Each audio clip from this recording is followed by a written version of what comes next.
Nah, sekarang kita lanjut soal esai asesmen 2 nomor 1.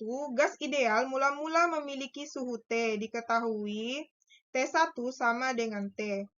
Dan V1 sama dengan V. Berada pada tekanan P1 sama dengan P. Mula-mula gas tersebut mengalami proses isobarik. Berarti isobarik itu P konstan ya. P konstan, tekanan konstan. Dan akhirnya berubah menjadi isokorik. Isokorik berarti P-nya yang konstan. Pada keadaan akhir suhunya menjadi T3. Berarti T3. Persamaan tekanan akhir gas tersebut itu nilainya adalah segini P3 itu. Benarkah? Gitu kan. Benarkah segini? Nah, kita cari ya. Jadi yang pertama kita cari dulu isobarik. Isobarik itu kan tadi tekanan konstan. Berarti kita gunakan rumus V1 per V2 sama dengan T1 per T2. Berarti jadinya itu V1-nya V per V2, T1-nya T per T2. Berarti kalau T saja jadinya adalah V kali T2 per V2. Ya kan? Nah, kita kotokin ya biar nggak kabur. Nah, baru kita cari bagian proses isokorik. Isokorik itu kan volume konstan ya, berarti P1 per P3 ya kita gunakan sama dengan T1 per T3. Berarti P1-nya P, P3 tetap P3, T1-nya T per T3.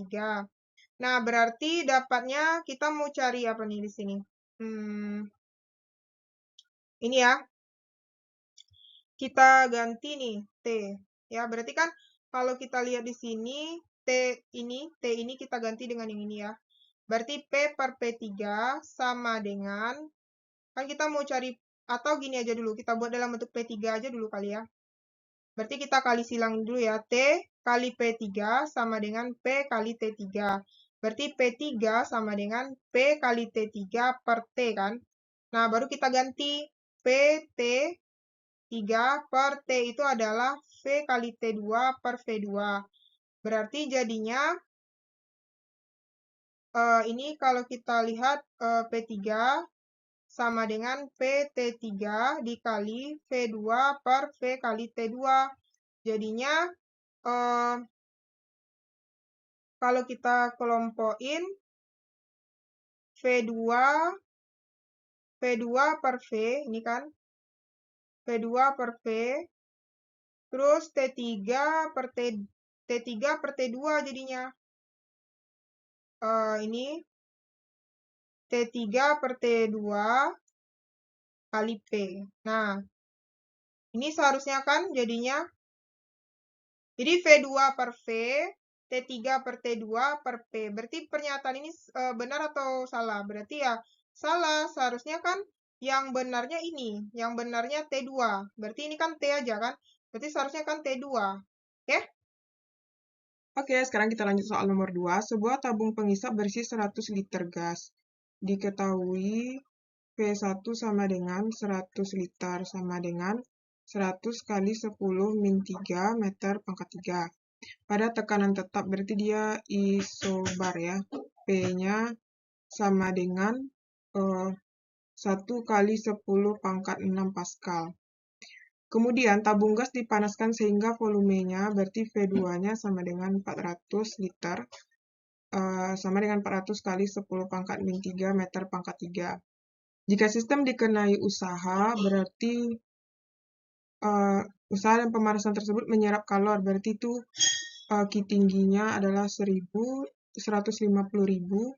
Joule. Berarti kalau dia menyerap positif, nah usahanya berarti itu negatif ya. Dia sistem dikenai, berarti W-nya itu negatif. Tentukan perubahan energi dalam, berarti yang ditanya itu adalah delta U. Berarti, jadi pertama kita cari dulu usaha. W sama dengan P, dalam kurung V2 kurang V1. Berarti P itu kan 1 kali 10 pangkat 6. V2-nya 400 kali 10 min 3 dikurang V1-nya adalah 100 kali 10 min 3. Berarti 1 kali 10 pangkat 6, yaitu 300 kali 10 pangkat min 3. Nah, jadinya di sini, jadi ini nanti dapat hasilnya adalah 300 kali 10 pangkat 3. Ya kan?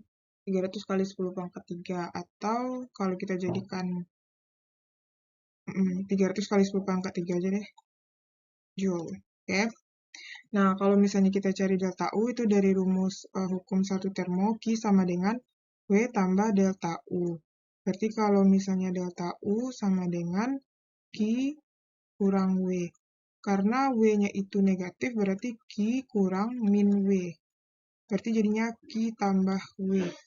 Nah, Q-nya adalah, ini kita jadikan pangkat, jadinya 150 kali 10 pangkat 3 ya, berarti jadinya 150, ya, kali 10 pangkat 3 ditambah 300, 300 kali 10 pangkat 3. Itu dapat hasilnya adalah 450 kali 10 pangkat 3 Joule. Jadi jawabannya itu adalah delta U-nya adalah 450 kali 10 pangkat 3 Joule. Nomor 3, suatu gas sebanyak 20 mol mempunyai volume, berarti diketahui N sama dengan 20 mol. Mempunyai volume sama dengan 8 meter pangkat 3 pada suhu T sama dengan 35 derajat Celcius. Dijadikan ke Kelvin ditambah 273 berarti 308 Kelvin. Gas dimampatkan secara adiabatik sehingga volumenya menjadi berarti V1-nya udah ya. V2-nya yaitu 8 meter pangkat 3. Jika usaha pada proses ini berarti W-nya min 9620 Joule, gamanya adalah 1,4. Berapakah kalor jenis molar? Jika besar usaha pada proses, berapakah kalor jenis molar pada volume tetap? Berarti yang ditanya adalah CV. Nah, ini nanti kita cari ya, gamma kurang 1 sama dengan 1,4 dikurang, 1 sama dengan 0,4 ya. Nah, oke, kita lanjutin. Berarti kan yang ditanya, kalor jenis, kalor ya CV kan yang ditanya.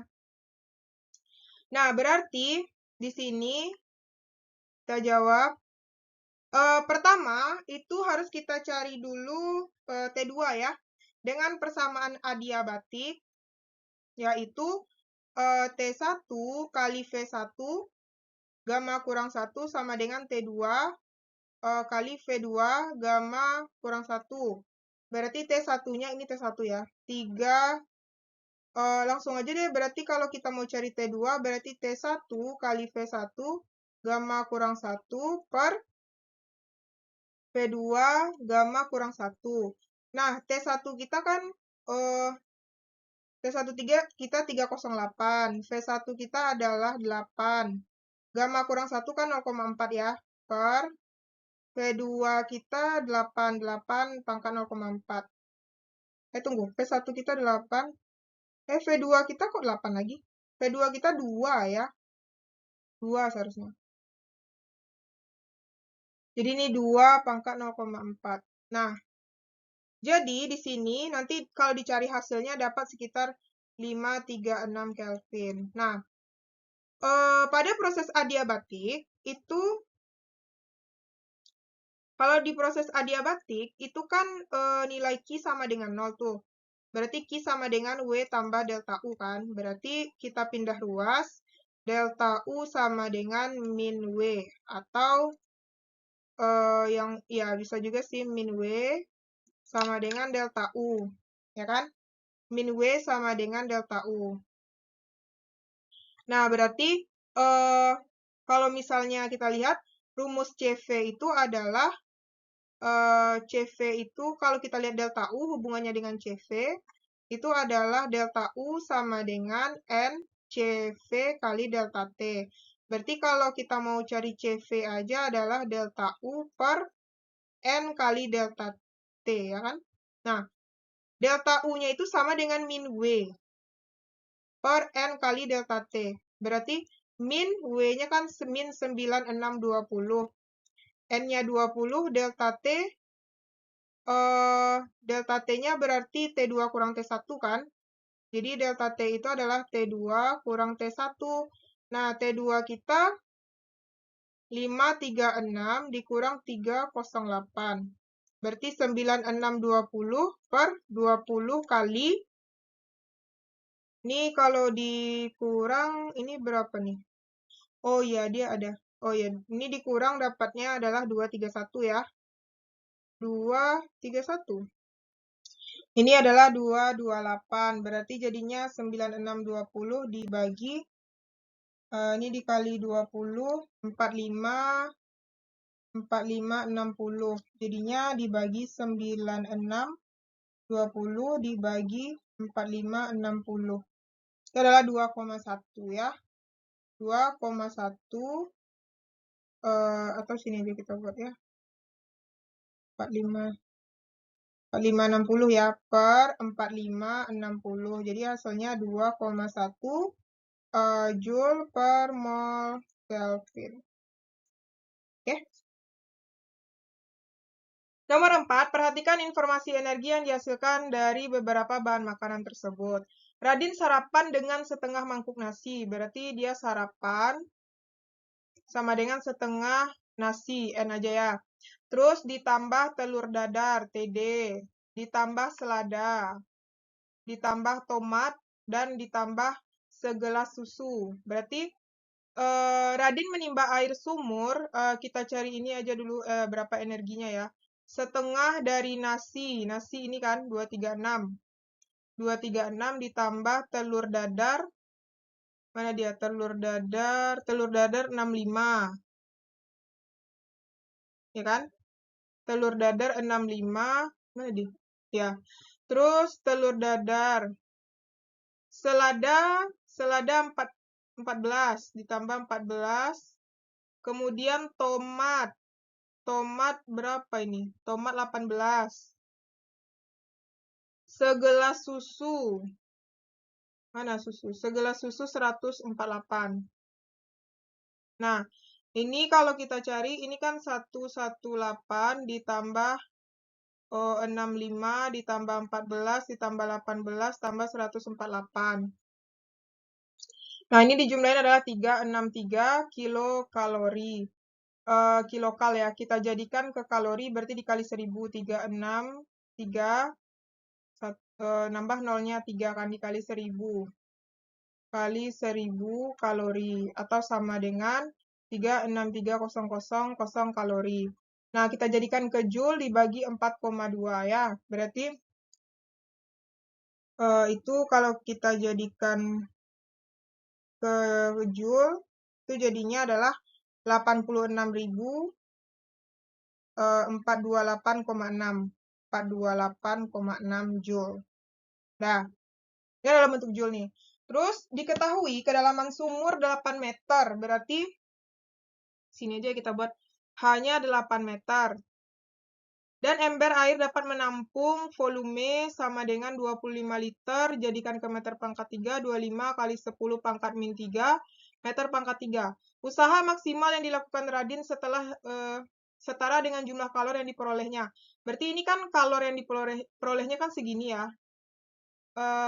Q ya lambangnya. Nah, berapakah banyak air yang dapat ditimba Radin sesuai dengan jumlah masukan kalor? Nah, jadi ini kita hubungkan ke massa jenis, itu kan M per V. Nah, berarti kalau kita cari di situ, M rumusnya adalah rho kali volume. Nah, rho itu kan 1000. Volume itu adalah 25 kali 10 pangkat min 3. Jadi coret ini kan dapat 25. Oke. Nah, baru bisa kita cari ini. Pakai energi potensial karena dia ada ketinggian. EP sama dengan MGH. Nah, M-nya kan 25. G 10, H-nya 8.